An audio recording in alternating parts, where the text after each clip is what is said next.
take a sober assessment of your life, and you're not managerial quality.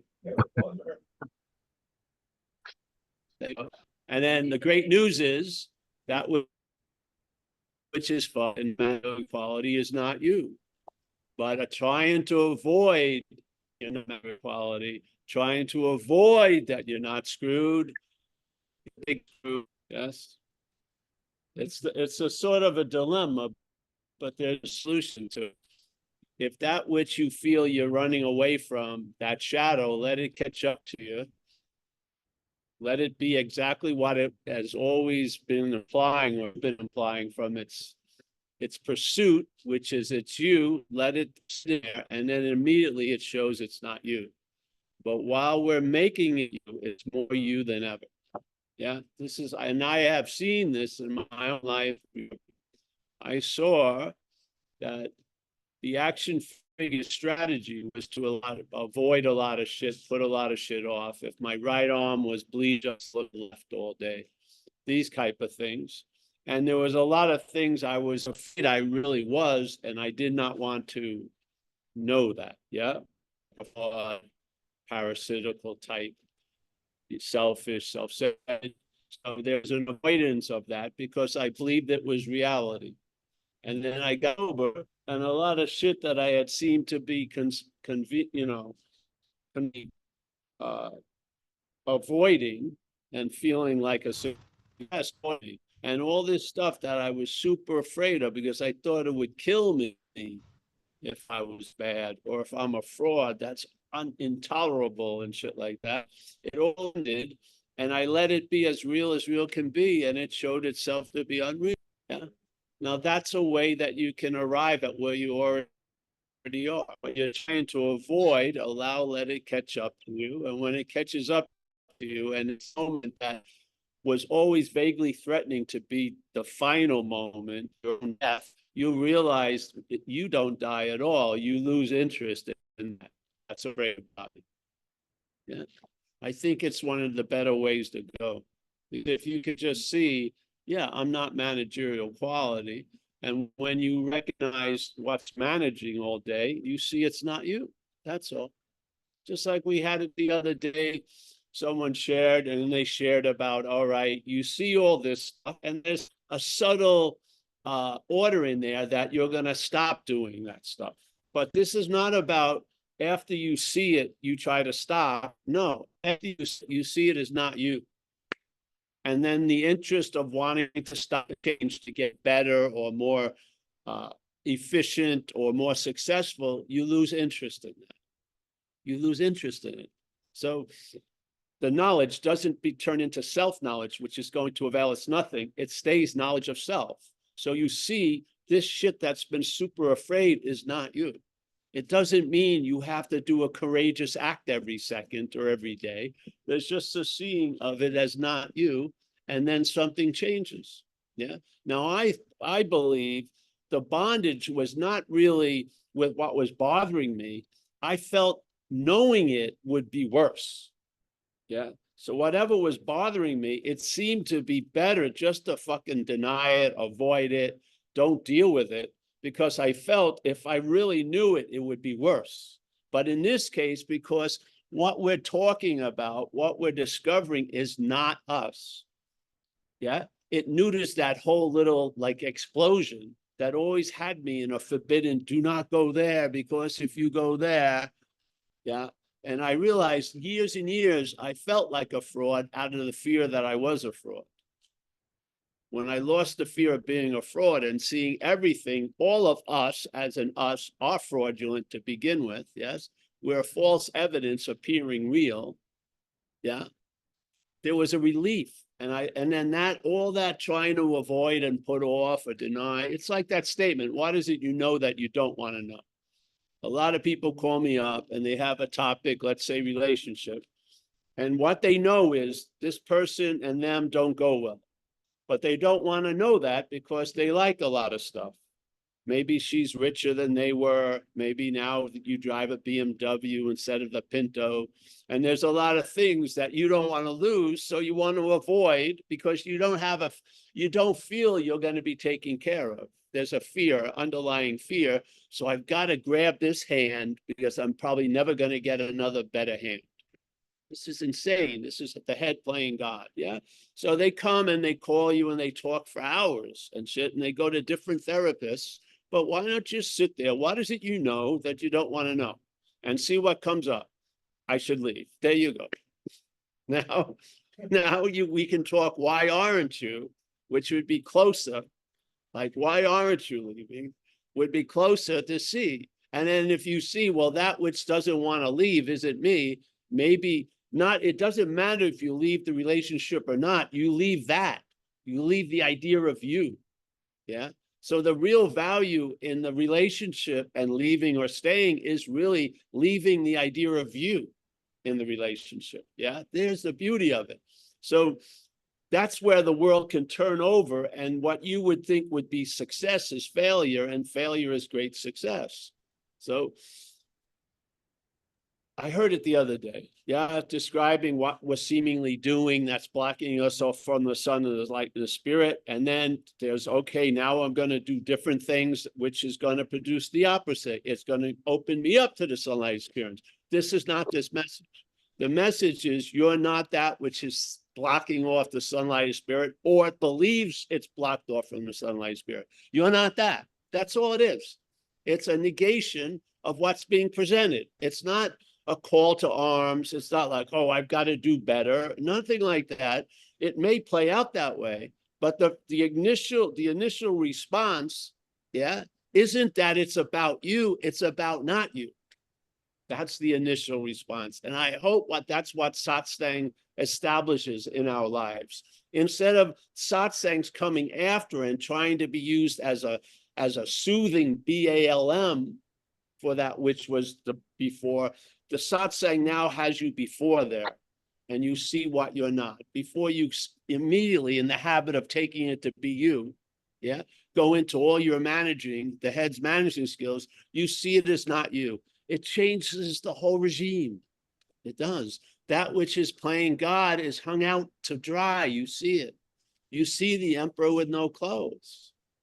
And it gets established that it doesn't need to be seen with no clothes. You know it has no clothes while it's wearing clothes. This is the beauty of satsang. So when the satsang answer comes after the problem's conviction of what's before, it's used almost like a skillful means. It doesn't work. But the satsang inserts a pause before the head is triggered. That's where the relief lies. So you can sit, recognize something that you never wanted to know about yourself. And when it's knowing about what you're not, it's beautifully, very cool to see. And it's recognized as not you.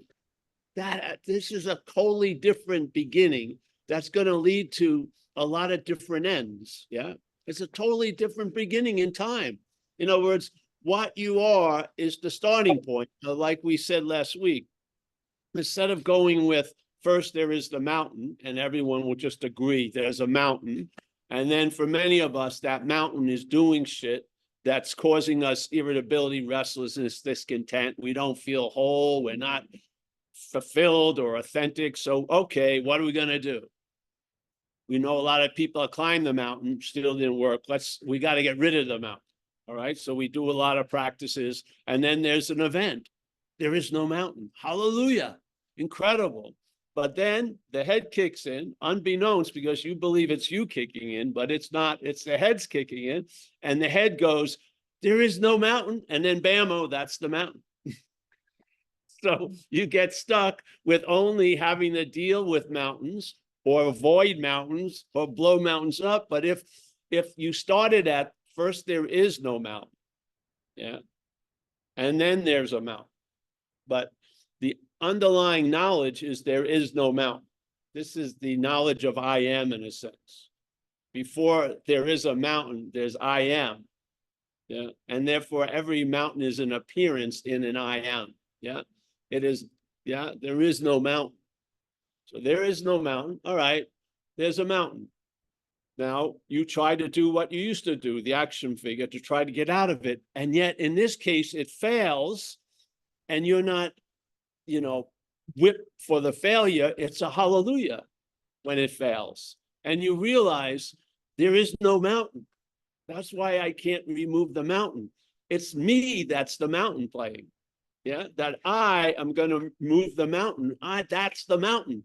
So you see it. There is no mountain. Then there's the mountain. Then there is no mountain, which was your hope. And then the mountain would come back, and before it'd be super fucking frustrated. It always used to blow my mind. 2 weeks in a controlled environment, 3 weeks in what we call the upper middle way, Spirit Rock, at a retreat. The last day you were there, they were like, don't drive on the freeway. Don't listen to heavy metal music. Don't wear any wool clothing or something. It was like, what the fuck am I leaving with? It seems like I got some fucking Chinese glass from 1,000 years ago, and anything or everything I do is going to crack it. That's not freedom. That's not relief. Now your seeming peace, held as you, becomes more anxiety producing than anything else. Because even if you're in the peace, it has the idea of time. I probably will fuck something up and I won't be in the peace. Yeah, that's not peace. But first, there is no mountain. And then you come to terms with mountains. Yeah. And then maybe you try to climb them. Maybe you try to blow them up. Maybe you try to tunnel through it.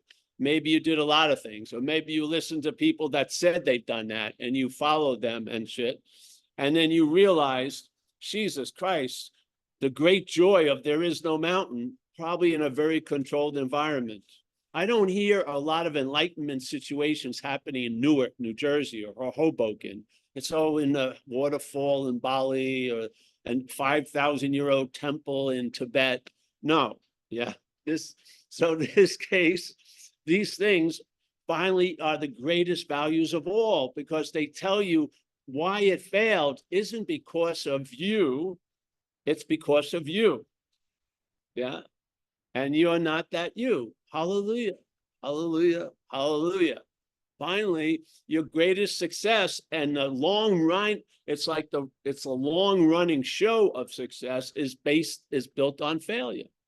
Failure of what? Of what you're not, trying to become something else. Yeah.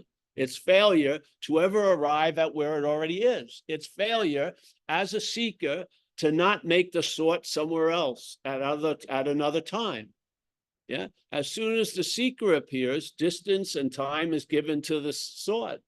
Yeah. Because obviously, and the more distant and the more time is better for the sort, but the sort's whole agenda is not to be what it is. It does not want you to arrive at where you already are, because you'll see the bogusness of it. It wants you to plan a giant journey to get to some exotic arrival where it will be the one who's producing the whole event. Yeah? But this is the immediacy of the seeker and the sort has just taken away any possibility of a narrative, really. Seekers, there's no narrative concerning the seeker is the sort. None. There's no time in it. There's no space in it. Different things can happen. Yeah. Seeker is the sort, right? What's looking is what you're looking for. What's looking is what you're looking for. Now, who knows what we're looking for? All day we're looking for a lot of stuff. He was basically saying the optimal thing you're looking for is actually what's looking. Yeah. While you're busy looking for a lot of shit during the day, your aspirations of finding an authentic or a larger or more real self, yeah, that what you're using to look for that is what's looking. And that's what you actually are looking for. Hopefully, you don't have to go through fucking spiritual car crashes and shit to learn. You can hear it at Saksai. And because you have tons of the evidence already. Yeah. Just like when you heard you can't use the Buddha to seek the Buddha. I swear I heard it somewhere as mind, as light, as Buddha. Yeah. The first time was so clear, because usually I was hearing it as Paul, and it was confusing because Paul was using Buddhism, right, to seek the Buddha. Made sense. It's Buddhism. So I'm going to go Buddhism to seek the Buddha.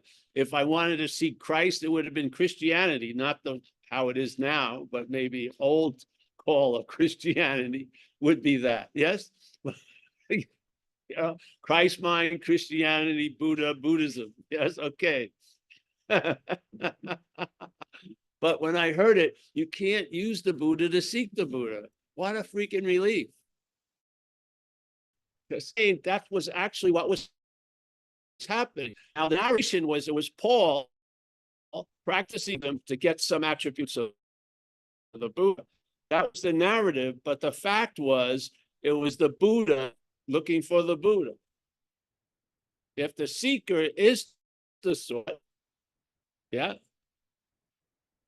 the sort. So there's Paul as the seeker is looking for Buddha. That statement says the seeker, Paul, is the sort. Yeah. Seeker, sought. Seeker, Paul, path, Buddhism, sought, Buddha. Yeah.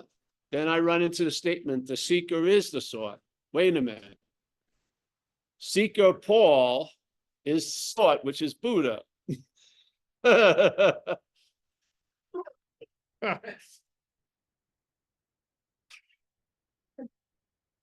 Oops, what the hell? That would be a compression, yes? So the seeker is the sought. So Paul is the Buddha. Wait a minute. I got to have a garage sale.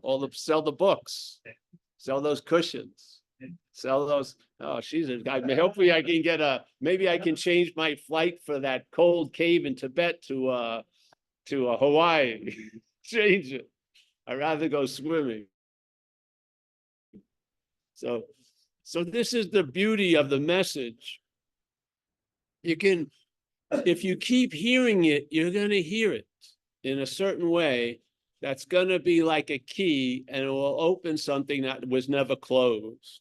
Yeah, it will just, something will just swing open, and you'll realize you thought it said push, it said pull, or whatever. You were actually closing the thing with the idea of opening it. Yeah, so you just get corrected by a statement, and suddenly it just swings open. Yeah, it couldn't because you were in the way trying to push it.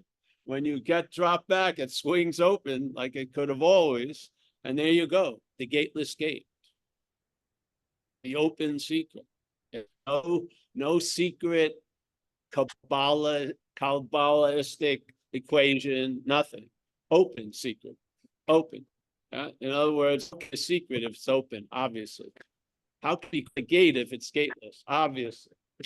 How can you call a path if the seeker is the sought? So if the path is to the Buddha, as the Buddha, what has to change? Well, maybe my travel plans. Yeah, maybe. So this is the suddenness of duality. Now you can go back to it in time, satsang, but the sense of it is always going to be that suddenness, yeah? It's not going to come slowly. It's going to whack you. You're going to get an aha, or it's going to resonate or something. And then you go whatever. And then satsang takes it back to the point in time, through time, but it's a timeless point. And you can tell the difference. Yeah, you can tell something arising with absolutely no thought and effort, validating its presence, and then you trying to figure it out. It gets to be very clear after a while. Yes, it does. Because not all the evidence, it's just ready to burst. All you need to do is have some, it's sort of like that idea with the monastery and the abbot, where I make the joke about the new abbot comes to a monastery and he brings the librarian up to his room and says, I want you to translate all the scriptures again. And they said, wait, Mr. Abbot, we did this a couple months ago. I said, I don't care. I want you to translate it. And so one night he's pouring it over with a handle, and then he has a hallelujah. And he rushes to the abbot's room, knocks on the door, and the abbot says, what do you want? He says, the word was separate. instead of celibate. That changed fucking everything. This is sort of what satsang is like. It's sort of exactly like that. You're hearing something, and then there's a hearing of it. Yeah. Oh, I know this message. I know you don't know it. Yeah. You may have an idea that you know. Yeah. That's only to support the idea of the knowing of it.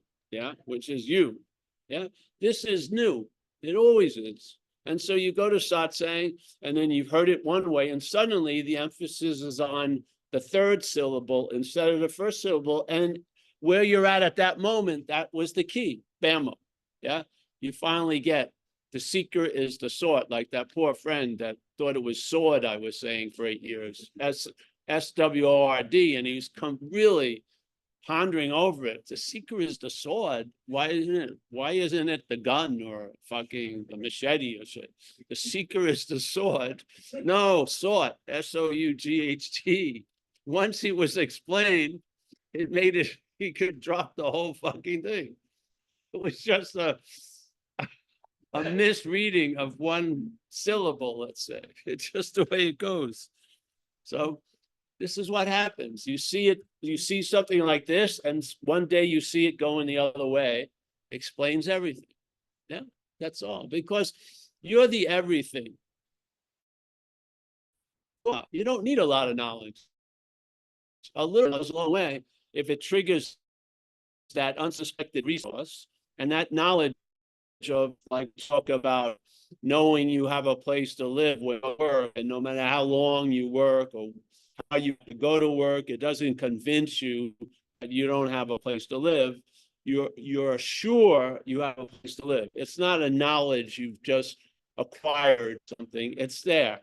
You feel it. Just like when you rode a bike once, you feel like you can always ride a bike. Yes. So here you go. And it doesn't matter how much time you're at work, it won't convince you, or how far away your work is, it won't convince you that you don't have a place to live. You just know you have a place to live. This is what the message is like. You heard it and you know it's true. No, do you know it's true? No, but there's a knowing it's true. Yeah. And now you're at the fucking roulette table and you just bet on the same number, 39, let's say. Every time, and keep winning. Keep paying same bet. And maybe for you, it will become the last answer that was necessary. And then you get on expressing and living and whatever, doing whatever we're doing. Yeah. I don't see this place as a stairway to anywhere. I don't. Yeah. Unless the stairway has a role, which is you fall down the stairs and you land back to where you were all the time anyway. I mean, it'll be easier just to learn, but if you have to fall down, life will push you. It will. Whatever it takes to break that, whatever it will do. Yeah. And then you find right where you've always been, and you realize the gateless gate, the open secret.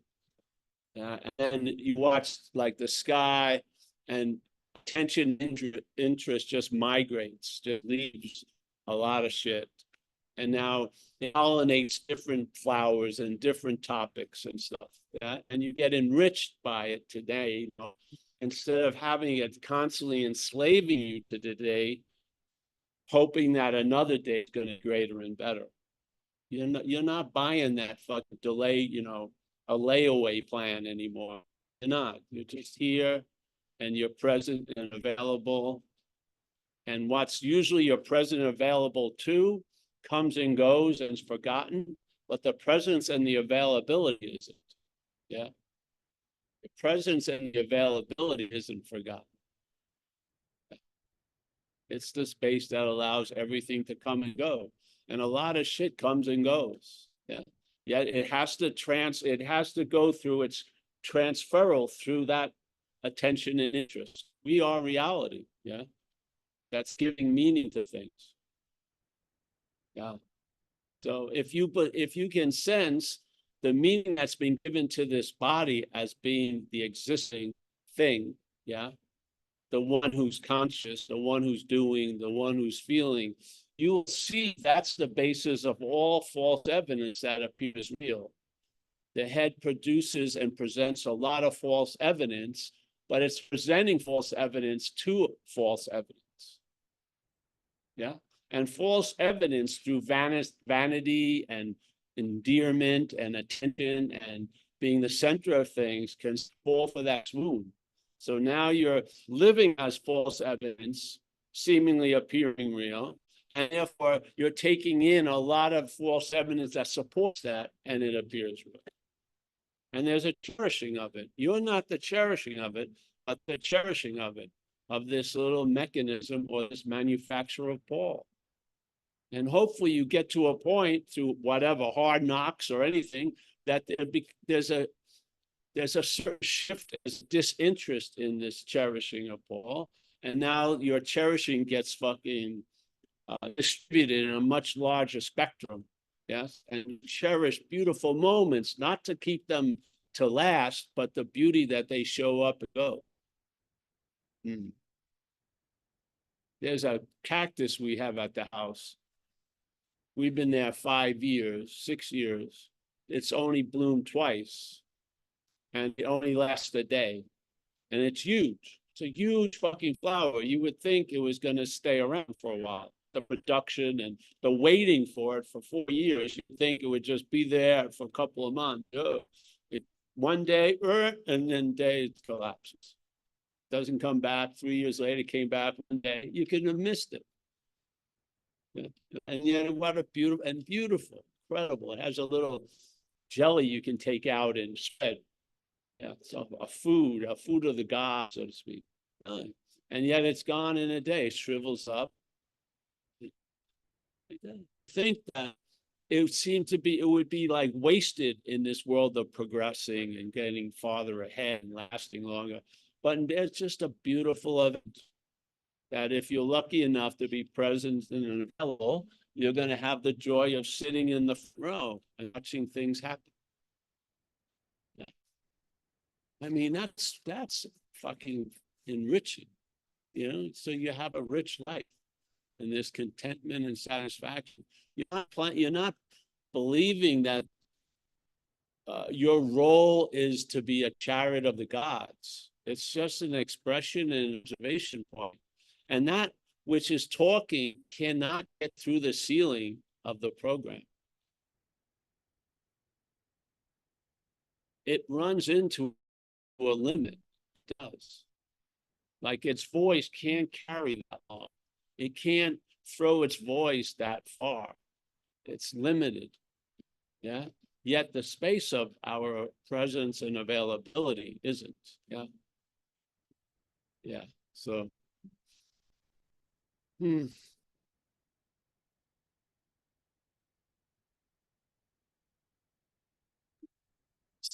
Just to do this, I get out of the sun. Not bad. Yeah, not bad. So, anyone have anything to say?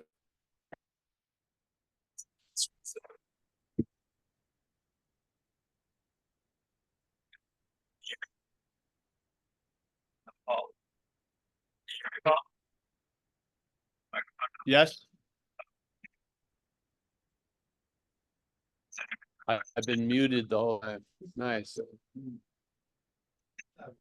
No. Hello? Can you hear me? I can hear you. It looks like three dots is having trouble with the Anybody? connection. Mike, I think you're breaking up a little. Mike's having trouble.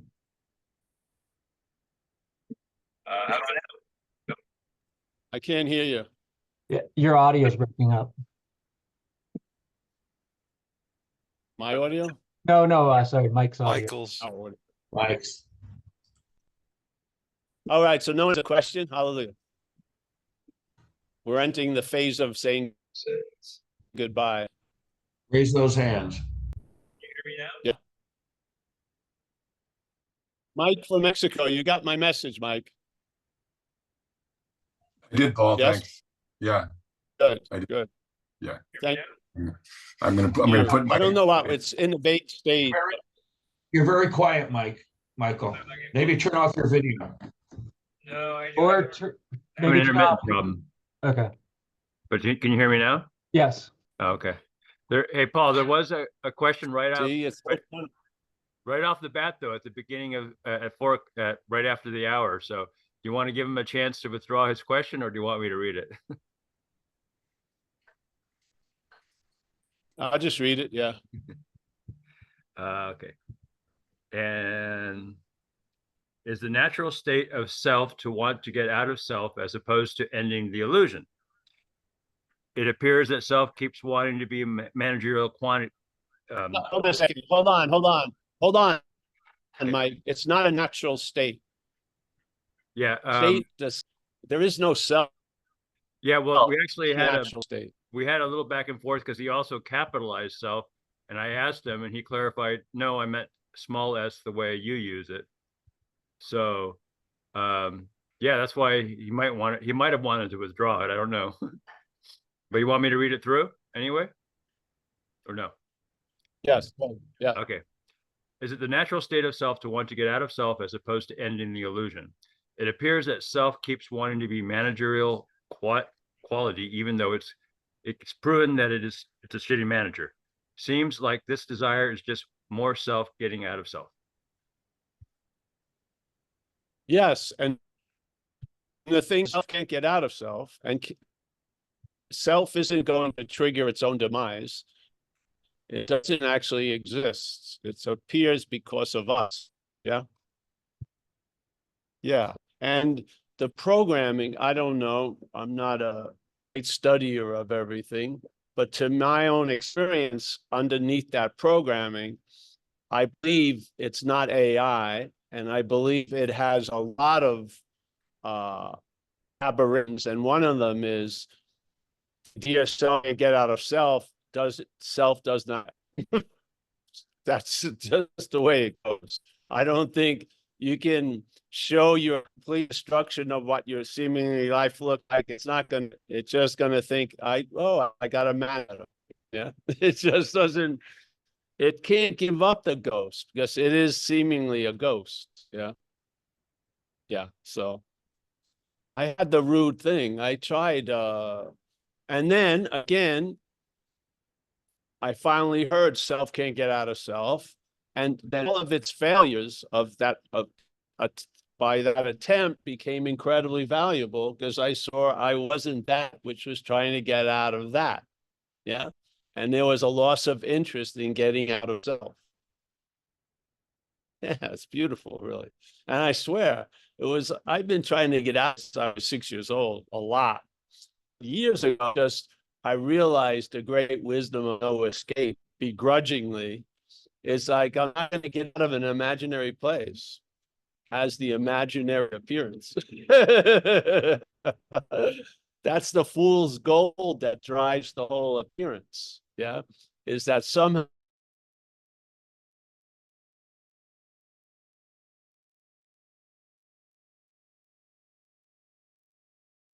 scout.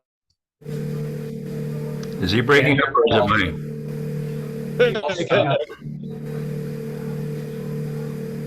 David, you say it was Paul? Yeah. It's Okay. It just went in the way.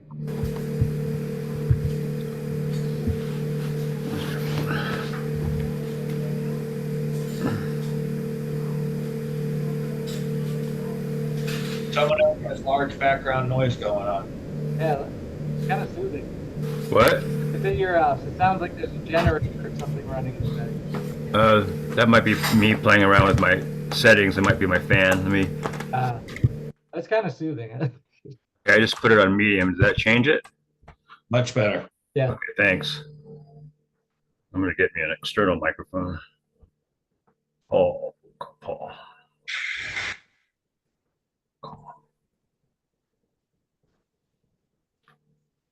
Did he drop off? Yeah, he's gone. I mean, he's not coming through.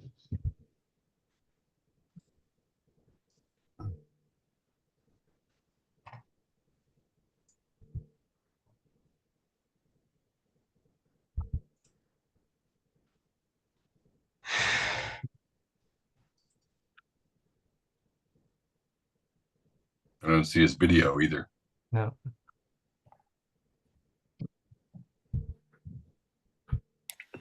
He got out of self. Let's see. Who else is there? I can call Mia. That's one way to do it.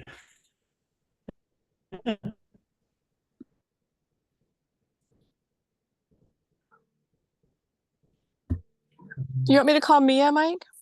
Oh, thanks. Actually, I got her going right now Okay, good. Okay. because Paul didn't answer.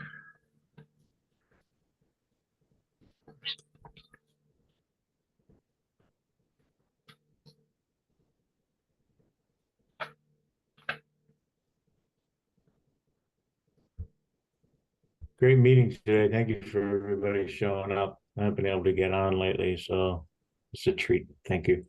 Frank. Now it's going to Mia's voicemail too. I think Amelia's there. Do you want me to try? You want to call Amelia, or you want me to call Amelia? Yeah, you want to get Amelia? Okay. Call let's see. again. They're cloaked. Yeah, I can call. I'll call her. Okay. I'm just trying to figure out how to mute this right now. Oh, don't worry about it.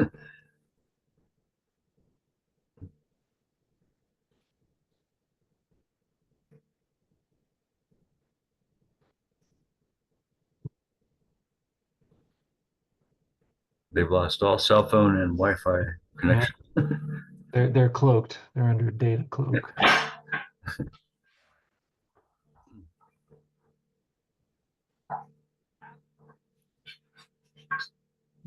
And Amelia's not answering? Did you dial yet? Did she mute herself? Mm-hmm.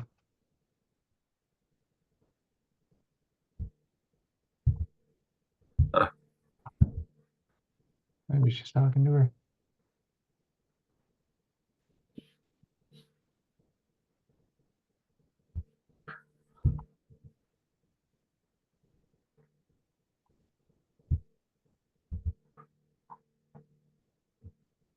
No, we've lost Sherry too. Hopefully she's maybe talking to Amelia. She was going to mute it so the conversation was muted, but That doesn't help. No, we don't know what they're saying. And the Bitterman cam looks wacky. It is. oh, is it check- did you flickering know or that? something? Oh, is it? Oh, It's mostly blank. Sometimes it comes, yeah, sometimes it goes back and forth, but mostly gray. I had it, yeah, blocked out, so I didn't notice if it's flickering and it's obnoxious. There he is. There, who is? Oh, is it? The Bitterman cam. Oh, I have to, like, if I turn the cam, the video on and off, it'll stop doing that. But if I have it muted, I don't see it's doing that. Okay, so I tried calling Amelia, but she didn't answer. Huh, weird. I guess they don't care about us. No, I'm just kidding. I need a Well, coffee. oh well. As Paul would say, if it happens, it's supposed to happen. If it doesn't happen, it's not supposed to happen. It was Yeah. only a matter of time before we scared him off finally. Oh, what about Chris? Look, do you want to Yeah, try calling Chris? I've got his phone number. Does he carry his phone with him? Yeah, I think he does. He probably don't even know he's off. He's just rambling anyway. Well, I guess by now he would know.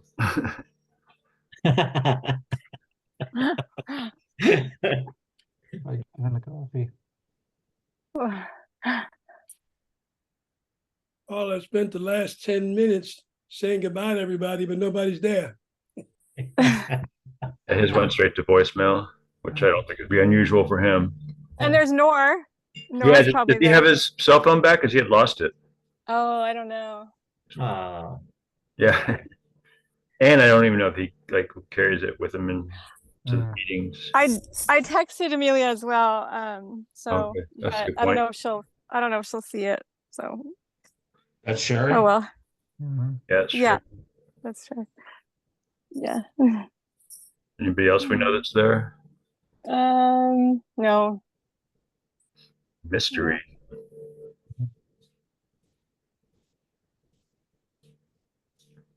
Huh. Okay, Michael, time for you to take over. Yeah, Mike, you can just Mike. teach. Well, I could ask, hey, Rye, did you want to take back your question or reformat it? Or was it satisfactorily answered? Oh yeah, it definitely was. Yeah, he actually, Paul did a great job of talking about it before he got to the question, which I noticed he has a tendency to do. I like my only thing would be to talk about a little bit about that twisted thinking we have before we go and do something we don't want to do. You know, what is it that makes that twist of thinking that makes us forget what the last drunk was like, or makes us just that twist in consciousness, you know, that takes so many people out for so many different reasons. And I'm just wondering what everybody else think about that. I think it's just backwards repetition. So it's going to evaporate backwards. So it's still going to be there, but kind of like the recoveries, sometimes quickly, sometimes slowly. You know, if you're judging that way of thinking, then it's going to present itself. You know, but you've already know not the hook to follow through with the action. And just like not to follow through with the action, it's going to eventually evaporate where you're not, like they say, noticing by absence, right? Which is kind of funny because it's kind of congratulatory. Oh, look at me. But now I'm remembering, right? So eventually, like Paul says, you just don't even remember that you're not thinking about it.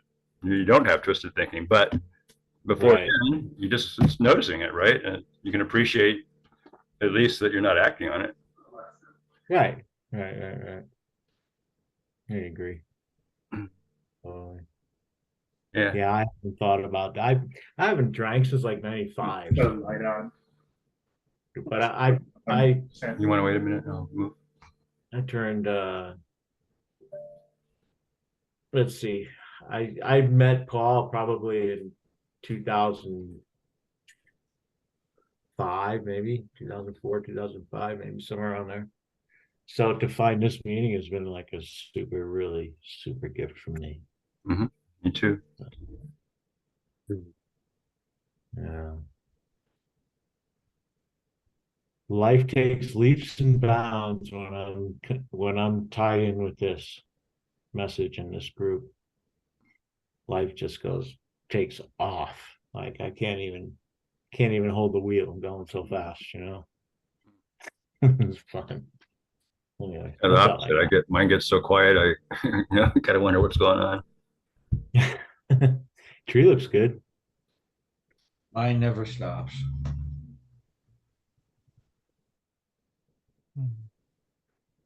I like your background, Steve. Makes me feel like I'm in an arcade in the 80s.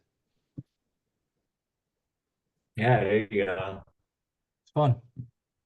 70s. Yeah. They'll be over soon because they disappeared.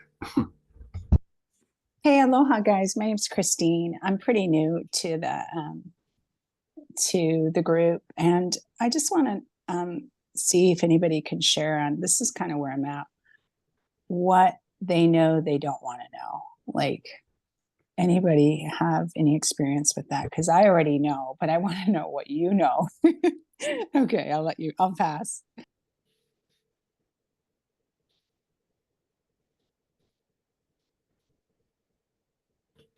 Alexa, bet on it. Just you and people just like It's personal to every single person. Paul, I think they're trying to communicate to the group too.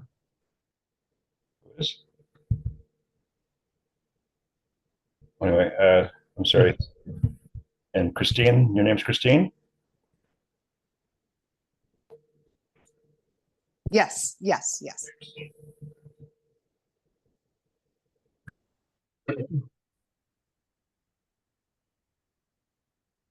Can you repeat that? Can I ask your question a little differently?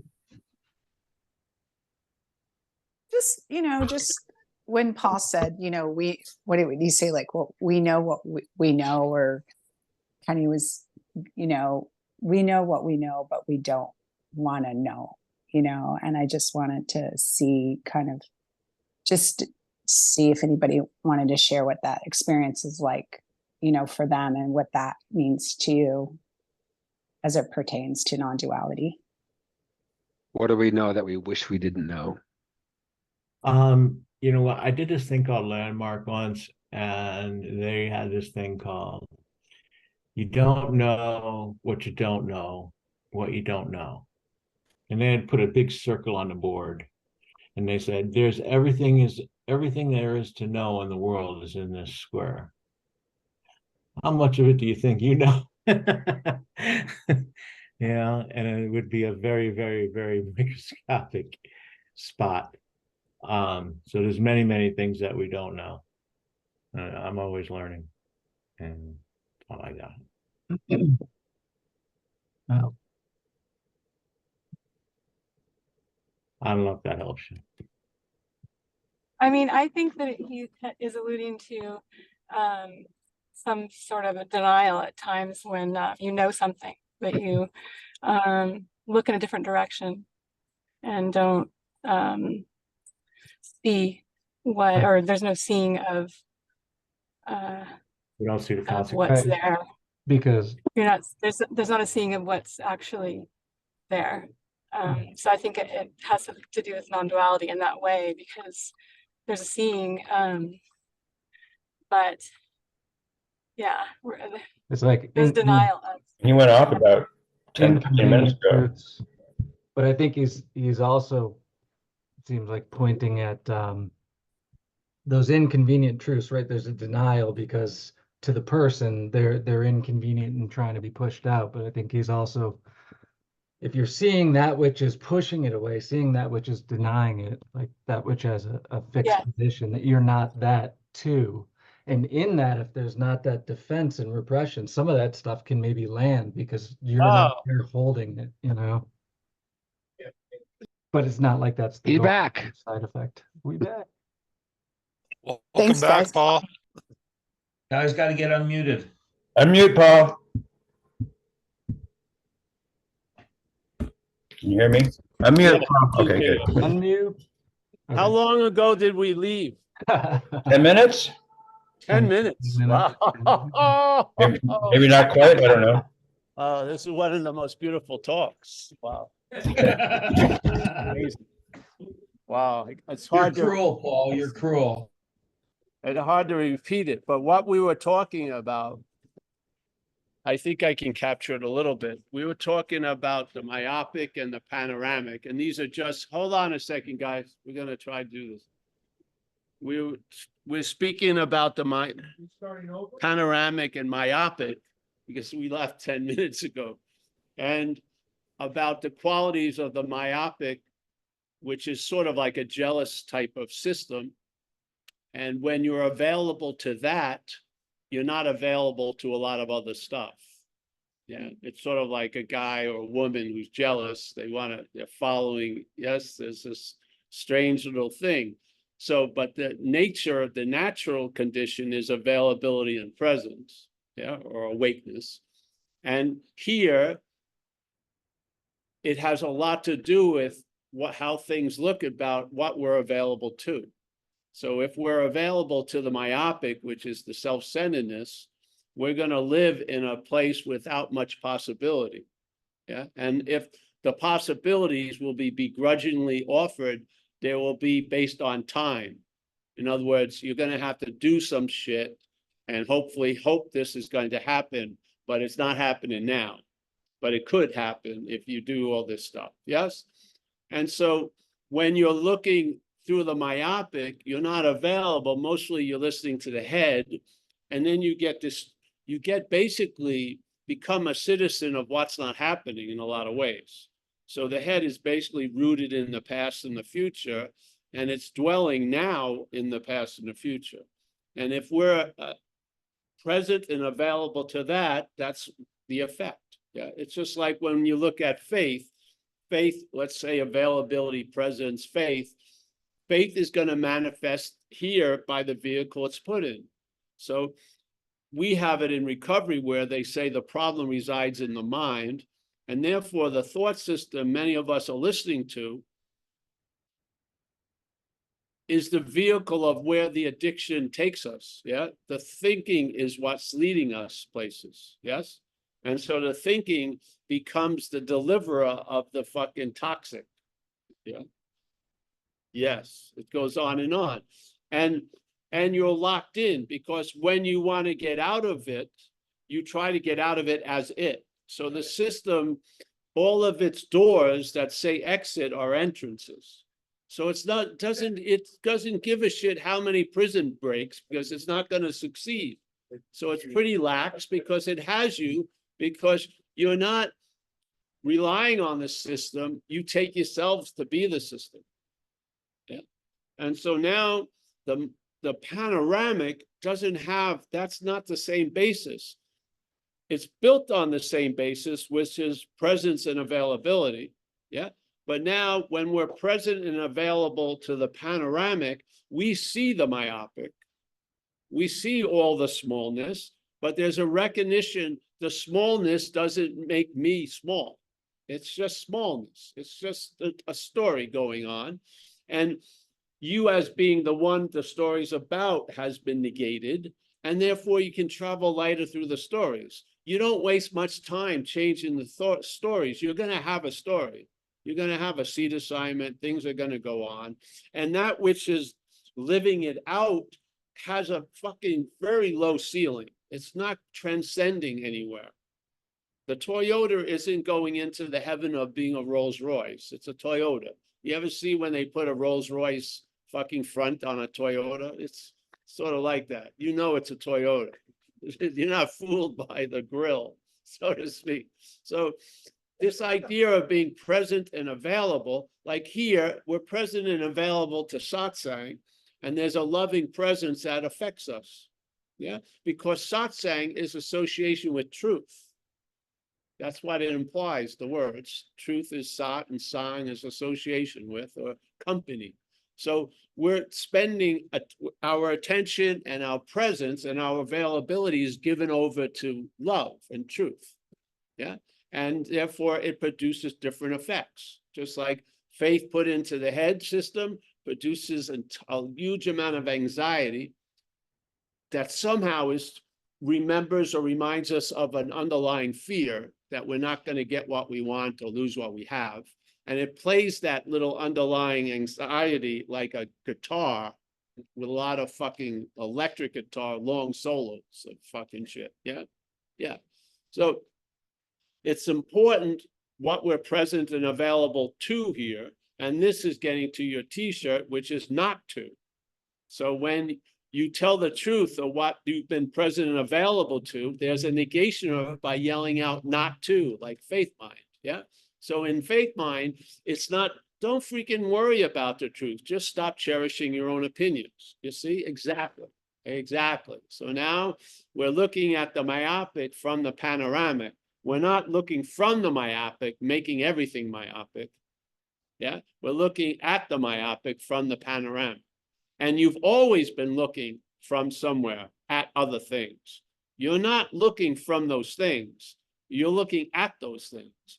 And if that thing is a myopic, sort of like a jealous black hole, your availability and presence may be sucked into that storyline, seemingly 40, 80 years, whatever. It's nothing. Yeah. And then you live as if that's true, but it ain't. That's the beautiful news. The solution's always available at all times. Because it's not true. Far out. Yeah. So now that available presence and awakeness is a fact in your life. And now you're available. You're acting, you know, what you're looking through is almost what you're of, which is panoramic space.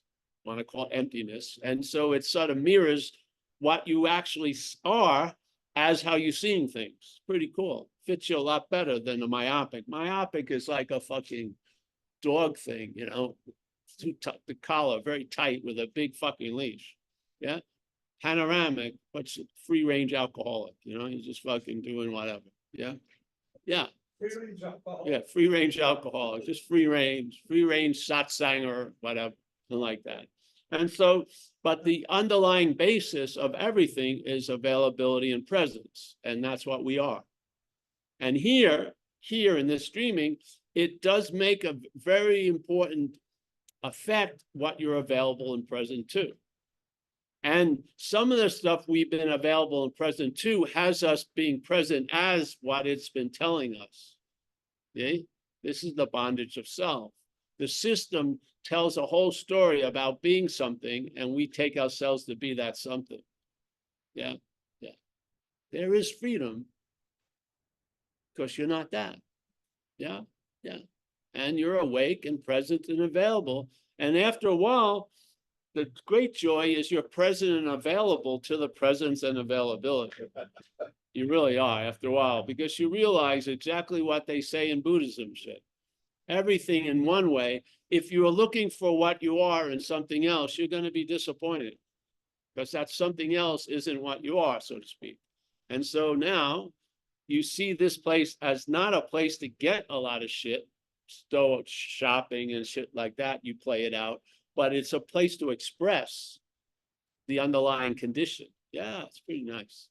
All right. I hope that made up the 10 minutes of losts. We'll just splice it into the video. And only the ones that were here live know they got the flavor of it, as it was like the freshest gelato there was. Now you got it. Yeah, we brought it back from Italy. It's gelato, but it's not. The pistachio isn't going to taste as good as it does when it's in Italy. Yes. All right. So Hey, and David's gonna host now because I'll be leaving soon. I think we're over, bro. Yeah. No, you got a hand from Harry. Oh, I have a hand from Hari. Oh, you Yeah. guys. Yeah, go ahead. It's And not thanks, going to be Dave. another hour. Thank I you, don't- David. you're welcome. Thanks, Mike. Thank you, Dave. This will be really quick. I just want to, instead of a question, I just need to say how much I appreciate what you just said about, I think I've spent an endless number of lifetimes freaking out about seeing the myopic and seeing how small it was, thinking, well, since I can see how small it is, I'm failing to be panoramic, even though I'm seeing, it's just that the vision, the perception of how small the myopic is has been where I say, well, okay, I failed. I'm still small. Of course I'm going to be small. It's the myopic that I'm Yes. seeing from somewhere else. And so You're looking through with the wrong pair of glasses. Yeah. well, can't you only see the myopic from the panoramic, really? Yes. Yes. So Well, see, the myopic isn't something you see. It's something you look in. You're looking through. Yeah. You're in it. Yeah. And you're seeing everything myopic. You're not seeing it as the myopic system. It causes you to see everything myopically. Yeah. You know what I mean? I think so. Yeah. So even when you hear a message about the panoramic, you're hearing it and it's being collated and interpreted through the myopic. That's why you want to see you're not that. Your glass, myopic, right? Yes. Yes. So this is why in satsang, we're passing around a pair of glasses so that you can see the myopic from the panoramic. And then obviously there's a natural inclination to be in allegiance to the panoramic because you are of the panoramic. Yeah, you may have been on a work visa in the myopic. You're not a citizen of the myopic. Hallelujah. Yeah. Hallelujah, Paul. Hallelujah. Yeah. Hallelujah. Put your hands on your wallets. Show your appreciation in a green sort of way. Keep delving into that pit of finances. Bring out those lovely fish and bring it to my koi pond. All right. Hey, I'm good, Paul. I know. Thanks. Hey, Paul, by the way, how come your phone didn't pick up? Yeah, how come you didn't pick up? I probably don't have it on. I'm sorry. Yeah, I don't have everything here waiting for my technology dashboard. They tried to call Amelia, tried to call 2 or 3 other people. Yeah, Mia, Chris, Nor. I want to really thank people who just sat there and didn't leave. I appreciate it. Yeah. Yeah, you got the transmission. Yes. Yes. The quickest 5G is silence. So you got it. Bammo.